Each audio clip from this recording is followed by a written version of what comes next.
Film की शुरुआत में हम पूरे शहर को क्रिसमस की वजह से सजा हुआ देखते हैं। सारे घर चमकती दमकती नजर आ रहे थे। जो नजारा बेहद ही खूबसूरत लग रहा था। यही घर ऐसा था जो सजा हुआ नहीं था, जिस घर में हम 3 बच्चों के साथ उनके डैड को देखते। बच्चे अपने डैड से नाराज हो रही थी और साथ ही काफी उदास भी थी, क्योंकि आज क्रिसमस के दिन भी वो अपने बच्चों के साथ वक्त गुजारने की बजाय काम पर जा रही थी। उनकी बातों से हमें पता चलता है कि बच्चों की माँ की मौत हो गई है और अब उनके डैड भी जा रहे हैं। तो उनका ख्याल रखने के लिए एक बूढ़ी औरत को बुलाया जाता है जो उनकी देखभाल करे और बच्चों की उदासी दूर करने के लिए बूढ़ी औरत उन्हें प्यारी सी कहानी सुनाती है, बिल्कुल वैसे ही जैसे मैं आपको सुना रही। कहानी एक छोटे बच्चे की है जो एडवेंचर पे गया था, मतलब अपने सफर पर, जो खूबसूरत होने के साथ साथ काफी कठिन भी था। तो अब उस कहानी में हम बर्फीले इलाके में एक काफी बड़ा जंगल देखते हैं जो बर्फ से ढका हुआ था। यही वो बच्चा निकोलस अपने डैड के साथ रहता था। ये दोनों जब लकड़ियाँ काटने जंगल में जाते हैं तो सामने से एक काफी बड़ा भालू इन्हीं की तरफ आ रहा था।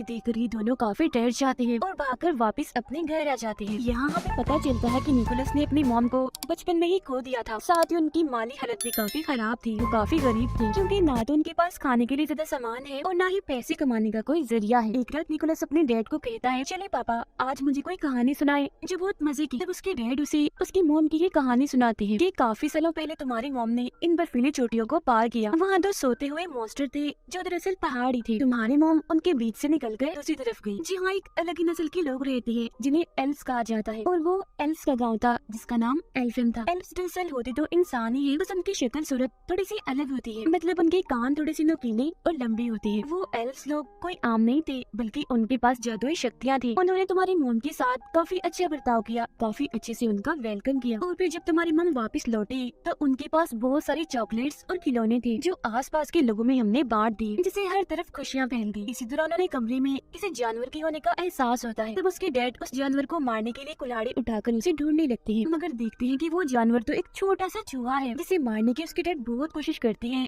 मगर हर बार वो बचता रहता है। जिसके बाद वो चूहे को निकोलस के कहने पर छोड़ देती, क्योंकि वो छोटा सा चूहा उसे बहुत ही प्यारा लग रहा था और वो उसके साथ दोस्ती करना चाहता था। फिर अगली सुबह निकोलस उसका नाम भी रख देता है। वो उससे बात करने की कोशिश करता है और चूहे को भी कहता है कि तुम भी बोलो, जिस पर उसके डैड कहते हैं बेटा चूहे नहीं बोल सकते। जिसके बाद दोनों बाप बेटे राजा के महल में जाते हैं, क्योंकि आज उन्होंने अपने गांव के रहने वाले हर इंसान को बुलाया था।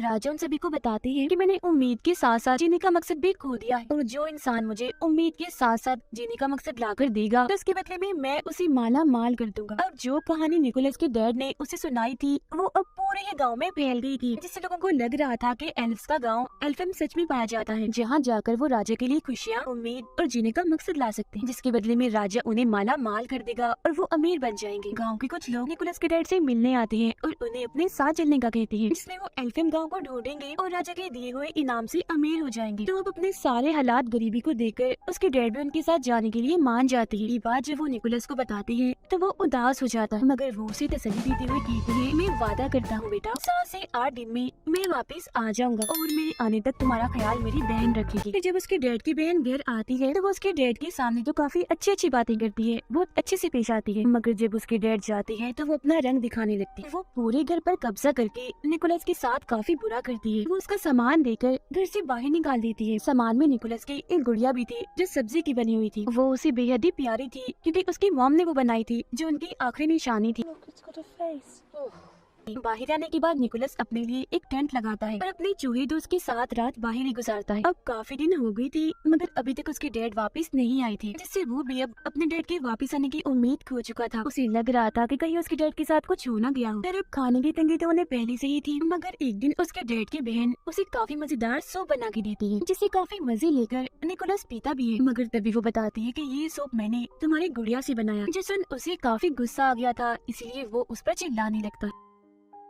मगर अब तभी निकोलस की नजर अपने जलती हुई टोपी पर जाती है जो उसकी मॉम ने ही बनाई थी। तो वो जल्दी से टोपी लेकर बाहर आता है और बर्फ में उसे लगाकर आग बुझा देता है। वो देखता है कि टोपी पर एक नक्शा बना हुआ है और ये नक्शा बिल्कुल वैसे था जैसे उसके डैड ने उसे कहानी सुनाई थी, जिससे वो समझ जाता है कि उसकी मॉम की कहानी सच्ची थी। एल्फिम का गाँव सच में पाया जाता है जहाँ जादू है, तो इसीलिए अब वो ये फैसला करता है कि मैं भी उस गाँव में जाऊंगा। और फिर अगले ही दिन वो अपने साथी चूहे के साथ अपने सफर पर निकल जाता है। सफर के दौरान वो चूहे को नए नए अल्फाज सिखा रहा था, हालांकि उसे पता भी था कि बोल नहीं सकता। पूरा एक दिन का सफर तय करने के बाद वो एक गाँव में पहुँचता है, जहाँ उसकी मुलाकात एक बूढ़ी औरत से होती है, जो उसे वापस जाने का कहती है और ये भी कि तुम्हारी मेहनत बेकार जाएगी। एल्फियम नहीं पाया जाता, उसकी तलाश में ऐसे जगह जगह मत भटको। मगर वो उसकी बात नहीं मानता और अभी भी अपना सफर जारी रखता है। कुछ और दिन का सफर करने के बाद वो गुफा में पनाह लेता है। वहाँ भी बर्फ थी, तो पत्थर को रगड़कर वो आग जलाता है और फिर दुआ करने लगता है कि अगर जादू सच में पाया जाता है तो मेरा चूहा बोलकर दिखाए। और फिर तभी सच में उसका चूहा बोलने लगता है, जो देख निकोलस काफी चौंक जाता है। वो हैरान तो था ही, मगर अब उसका जादू पर पक्का यकीन बन गया था। और अब तो उसका चूहा दोस्त इतना बोल रहा था कि उसे सफर में अकेलापन महसूस नहीं हो रहा था। फिर जब ये लोग जंगल में से गुजर रही थी तो एक बारहसिंगा हिरन इन पर हमला कर देती है। तब उससे बचने के लिए निकोलस जल्दी से पेड़ पर चढ़ जाता है और ऊपर से देखता है कि उस हिरन के अंदर तो एक तीर घुसा हुआ है। जब भी तो वो इतनी बेचैन है, इसीलिए वो फौरन पेड़ से नीचे उतरकर हिरन के पास आता है। पहले वो उसे प्यार करता है और फिर उसके अंदर घुसा तीर निकाल देता है, जिससे उस हिरन को सुकून की सांस आती है, क्योंकि पहले उसे काफी दर्द हो रही थी। क्योंकि निकोलस ने उसकी जान बचाई थी, तो हिरन उसे प्यार से देखती है। जिसके बाद वो यहाँ से जाने लगता है, मगर काफी आगे जाने के बाद वो देखता है कि हिरन भी उसके पीछे पीछे आ रही है। तब निकोलस उसे अपने साथ आने से मना कर देता है। कहता है, मैं सिर्फ ये जानता हूँ कि मेरी मंजिल कहाँ है, मगर वहाँ जाने तक कितना वक्त लग जाएगा ये मैं नहीं जानता। तो अगर तुम हमारे साथ आओगी तो भूख से मारे जाओ। मगर वो हिरन खाने की नहीं बल्कि प्यार की भूखी थी, इसीलिए अभी भी वो उसका पीछा नहीं छोड़ती। निकोलस उसे अपने ग्रुप में शामिल करके अपनी मर्जी से उसका नाम रख देता है। वो नाम एक जगह का था जहाँ जाना उसे काफी पसंद था। फिर वो आगे का सफर हिरन पर बैठ कर करता है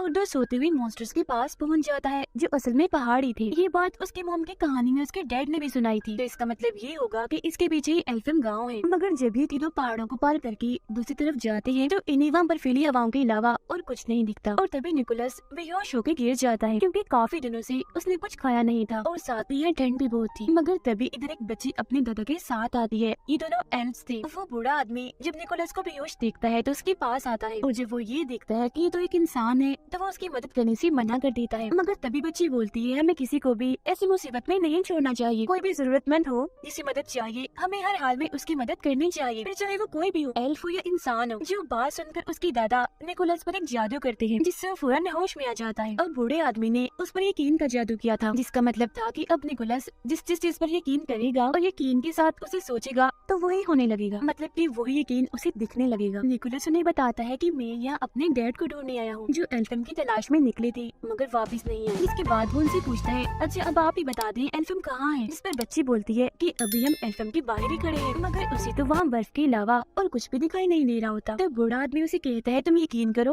और फिर सोचो। और जब निकोलस यकीन करता है और ये सोचता है कि मेरे सामने एल्फियम गाँव है, तो उसे अब की बार सच में एल्फियम गाँव दिखने लगता है। अंदर आने के बाद ये लोग एक खुफिया रास्ते से उसे एक पार्टी में लेकर जाते हैं, जहाँ सब लोग नाच रहे थे और खाने की मजे मजे की चीजें भी इधर पड़ी हुई थी, जिनमें मीठी और बची हुई चीजें ज्यादा थी, क्योंकि आज दरअसल यहाँ क्रिसमस होती है। चूहा तो यहाँ का माहौल देखकर बहुत ही खुश होने लगता है और खाने की चीजों में घुसकर खूब मजे करता है। मगर तभी इसी बीच एल्फ्स की रानी वहाँ आ जाती है और सब कुछ तबाह कर देती है, क्योंकि उसने सबको पार्टी करने से मना किया था। वजह ये थी कि सभी एल्फ्स काफी दुखी थे, क्योंकि इंसानों ने उन्हें धोखा दिया था। वो एक एल्फ बच्चे को अगवा करके अपने साथ ले गए थे। ये सुनकर निकोलस उठता है तो रानी उसे देखकर और भड़क जाती है, कहती है, ये क्या, अभी भी हमारे गाँव में एक इंसानी बच्चा है, ये क्या हो रहा है इधर। वो निकोलस से पूछती है, क्या कर रहे हो यहाँ, और वैसे तुम इधर आए ही क्या करने हो, एक और बच्चा चुराने आए हो। जो सुनकर निकोलस उन्हें बताता है, नहीं रानी जी, मैं किसी बच्चे को अगवा करने नहीं आया, बल्कि अपने डैड को ढूंढने आया हूँ, क्योंकि वो एल्फियम गांव की तलाश में निकली थी। और आप फिक्र मत कीजिए, मैं आपसे वादा करता हूँ कि वो एल्फ बच्चा जिसे इंसान अगवा करके ले गए हैं उसे मैं वापस जरूर लेकर आऊंगा। मगर रानी उसकी एक नहीं सुनती और सजा देने के लिए उसे एक मीनार के चोटी में कैद कर देती है। यहाँ उसकी मुलाकात एक उड़ने वाली एल्फ से होती है, जो दरअसल एक एल्फ परी थी। उसे पटाखे फोड़ने का बहुत शौक था। उसके पास जादू था जिसकी मदद से वो हवा में पटाखे फोड़ा करती थी, और एक अच्छी बात, वो हमेशा सच बोलती थी। अब निकोलस उसे बताता है कि मेरी मॉम भी यहाँ एल्फियम आई थी, उनके साथ तो यहाँ के लोगों ने बहुत अच्छा सलूक किया था, काफी अच्छे से उनका वेलकम किया था। मगर रानी ने तो मुझे यहाँ इस मीनार में कैद कर दिया है और मुझे अपने डैड को ढूंढना है, तो प्लीज मेरी मदद कर दो ना यहाँ से निकलने में। इस पर वो मान जाती है। मगर तभी इधर एक काफी बड़ा मॉन्स्टर आ जाता है, जो पहले सो रहा था और अब इन दोनों की आवाजों से उसकी आँख खुल गई थी। वो जैसे एक इंसान इन्हें निकोलस को यहाँ देखता है तो उसे पकड़ लेता है, क्योंकि वो उसे खाने का सोच रहा था, जो देखकर तो निकोलस की हालत खराब हो जाती है। तो वो परी एल्फ उसकी जान बचाने के लिए मॉन्स्टर के मुंह में एक जलता हुआ पटाखा डाल देती है, जिससे वो मॉन्स्टर किसी गुब्बारे की तरह हट जाता है और वो निकोलस को लेकर यहाँ से उड़ जाती है। वो दोनों फिर एक घर के छत पर आके गिरते हैं, जिन्हें रानी के गार्ड देख लेते हैं। तब उनसे बचने के लिए वो निकोलस को यहाँ से ले जाने लगती है। इसी भागम भाग में निकोलस एक क्लास में घुस जाता है, जहाँ की टीचर एक इंसान को देखकर काफी हैरान थी और फौरन गार्ड्स को यहाँ बुलाने लगती है। मगर तभी वो टीचर को समझाता है कि आप इंसानों को इसीलिए बुरा समझते हैं ना कि वो एल्फ बच्चे को अगवा करके ले गई। मैं वादा करता हूँ कि उस बच्चे को वापस जरूर लेकर आऊंगा। जो सुनकर वो टीचर निकोलस को एक खुफिया रास्ते से भगा देती है। इतनी ही देर में इधर उसके हिरन दोस्त भी आ गई थी, जिस पर निकोलस और एल्फम परी बैठकर यहाँ एल्फम गांव से निकलने लगती, जिस दौरान गार्ड भी उनका पीछा कर रही थी। तब उनका ध्यान भटकाने के लिए एल्फ परी बार बार पटाखे फोड़ने लगती है, मगर जब वो देखती है कि बाहर जाने का दरवाजा बंद हो रहा है तो वो खुद अंदर ही रुककर निकोलस को यहाँ से भगा देती। काफी मीलों का सफर तय करने के बाद भी निकोलस को उस अगवा हुए एल्फ बच्चे का कोई नामो निशान नहीं मिलता। फिर जब वो गॉड से दुआ करता है कि मुझे कोई रास्ता दिखाएं, फिर तब उसे जंगल में एक गोल्डन रंग की रस्सी बंधी हुई दिखती है, जिसका पीछा करने पर वो एक पिंजरे तक पहुंचता है। इसमें और कोई नहीं बल्कि वो एल्फ बच्चा कैद था। अब इससे पहले वो उसे यहाँ से निकालता तब इधर कुछ लोग आ जाते हैं, जिनमें निकोलस के डैड भी थे। वो अपने डैड से गले मिलता है और कहता है कि हमें इस एल्फम बच्चे को वापस छोड़ना होगा, जिस पर उसके डैड समेत सब लोग मना कर देते हैं। कहते हैं कि नहीं, हम इसे वापस नहीं दे सकते, क्योंकि हो सकता है कि राजा इसे देखकर खुश हो, इससे उन्हें उम्मीद और जीने का मकसद मिले, जिसके बदले में वो हमें ढेर सारा पैसा देंगे। तो इसीलिए अब ये निकोलस को भी पेड़ से बांध देते हैं। उसे उसके डैड ही बांध रहे थे, जिस दौरान चूहा उनसे बोल रहा था, उन्हें ऐसा करने से मना कर रहा था। अब चूहे को बोलता हुआ देखकर वो भी काफी हैरान थे।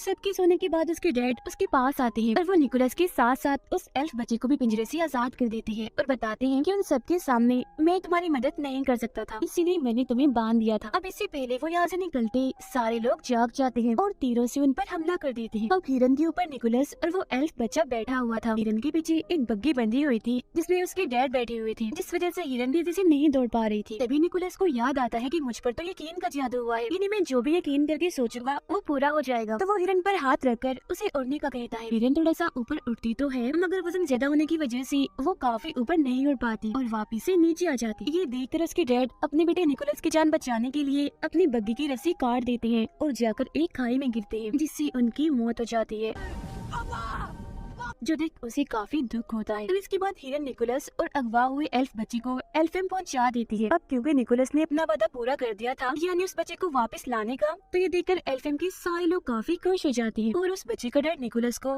ढेर सारे खिलौने देता है, जिससे उसे बहुत खुशी मिलती है। मगर खिलौनों को देखकर उसे ख्याल आता है कि क्यों न मैं भी क्रिसमस के मौके पर सब बच्चों में खिलौने और चीजें बांटकर खुशियाँ फैलाऊं। इसीलिए वो सभी एल्फ से कहता है कि आप यहाँ जो कुछ भी बनाते हो, इन्हें खिलौने, खाने पीने की चीजें मेरे लिए आप वो बहुत सारे बना दें, ताकि मैं उन्हें बच्चों में बांटकर खुशियाँ फैला सकूं। तब उसकी ये बात सुनकर सारे लोग खिलौने और खाने पीने की चीजें, चॉकलेट्स, कैंडीज वगैरह बनाने में लग जाते हैं और बहुत सारा सामान वो बना भी लेते हैं, जिसे काफी बड़े थैले में डालकर निकोलस को देते हैं, जो लेकर वो यहाँ से जाने लगता है। अभी वो थोड़ा आगे गया ही था कि तभी इधर रानी आ जाती है और उसे रोकने के लिए अपना जादू करती है और उसे उल्टा लटका देती है, क्योंकि वो इंसानों को पसंद नहीं करती थी। उसका मानना था कि इंसान मतलबी होते। मगर तभी रानी की नजर निकोलस के गले में लटके लॉकेट पर जाती है, जो उसकी मॉम का था। निकोलस ये बात रानी को बताता है कि ये मेरी मॉम का है, तो वो उसे नीचे उतारती है। वो जज्बाती हो गई थी और कहने लगती है कि काफी सालों पहले तुम्हारी मॉम इधर आई थी, हम दोनों बहुत अच्छी दोस्ती थी, मगर जब वो यहाँ से गई तो बहुत सारे खिलौने और चॉकलेट्स लेकर गई। साथ ही जाने से पहले उन्होंने ये वादा किया था कि मैं वापस आपसे मिलने आती रहा करूंगी, मगर आज काफी साल हो गए हैं वो कभी भी नहीं आई। जिस पर निकोलस बताता है कि वो आती जरूर, मगर जब मेरी मॉम यहाँ से गई, बीमारी की वजह से उनकी मौत हो गई। ये सुनकर रानी समेत सभी लोग काफी हैरान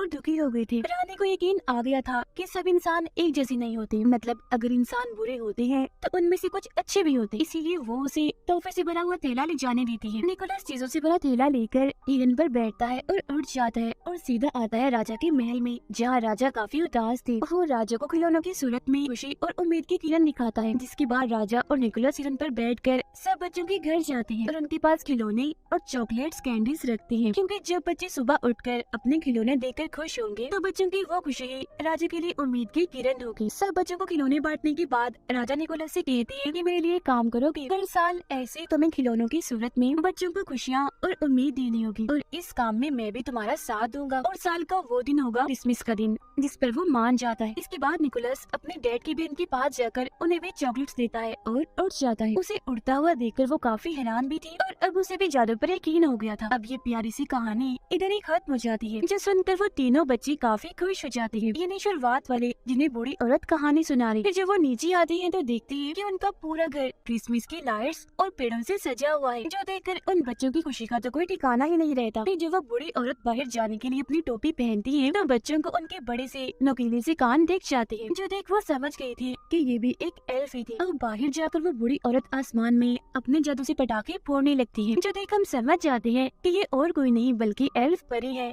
जो सच बोला करती। तो ये कहानी हमें बहुत सारे सबक देती है, यानी हमें हमेशा ही खुशियों को बांटते रहना चाहिए और दूसरों की मदद करनी चाहिए, फिर चाहे वो क्रिसमस का दिन हो या कोई भी। और हमें बुरों के साथ भी अच्छा करना चाहिए और हमेशा हर चीज की होने का यकीन रखना चाहिए। इसी के साथ ही ये प्यारी सी कहानी इधर ही खत्म हो जाती है।